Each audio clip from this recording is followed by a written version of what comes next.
Prime Minister Yatsenyuk, I want to ask a permutation of essentially the same question, which is, at least among the European leaders, a lot of the diplomacy has been focused on these big meetings of the so-called coalition of the willing to talk about the composition and the mission for this reassurance force that would allegedly deploy to Ukraine. Now, I have a real problem with this concept because no European leader is willing to deploy this force until after a ceasefire. And last I checked, I didn't think that President Putin was willing to countenance European boots on the ground in Russia. So it seems like, to me, European leaders are tying themselves in knots discussing this reassurance force, which is kind of moot. It's kind of like a fantasy force, right? Am I wrong? Is there some traction there? You're right for the second time, so no reason to answer. It's a kind of smoke and mirrors. It seems that sometimes we pretend to find the solution. But we have to make the solution, and we have to make the decision. The biggest priority right now is not to create a new type of coalition. We already have Ramstein. Look, what is the idea to invent some kind of new special purpose vehicles? We have NATO, we have Ramstein, we have G7.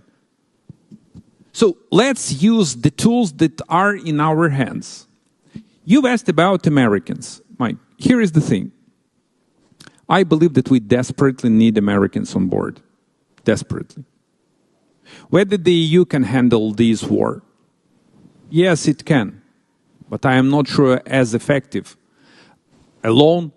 But in case if we get Americans, if we still have Americans, because there were some rumors that this administration tried to turn its back on Ukraine.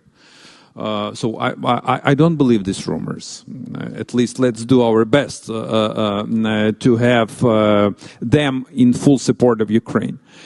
The reason why we need them, it's not just only because a desperate need of both financial and military resources, but this is the unity of the free world.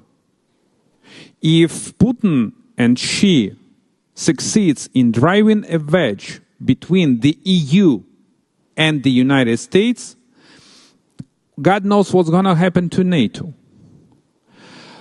So to wrap up, the key priority right now is to make Ukraine to win this war, period. And only afterwards, I am absolutely sure that we're going to find a number of ways how to provide the security guarantees. And the best security guarantee, I want to reiterate, is in Article 5.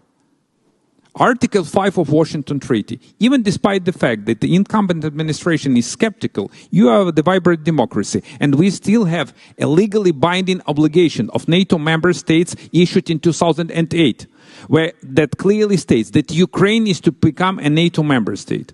So, as quick as we get the real peace on a fair terms and conditions, durable and just peace, the next step will be to provide the security guarantees for Ukraine, and in this way we can invent new different types of coalition. But for today, the best coalition is the coalition of the free world to help Ukraine to win, because the situation is very complicated. Look, I want to be very clear. Because we are sitting in this hall, and that's great, and we are deliberating over how to help Ukraine, but Ukrainian fighters are right now at the front lines, paying the highest price, the price of the life of human being. And Ukrainian nation is still in the underground shelters or waiting for another air raid siren. And there is no end in sight.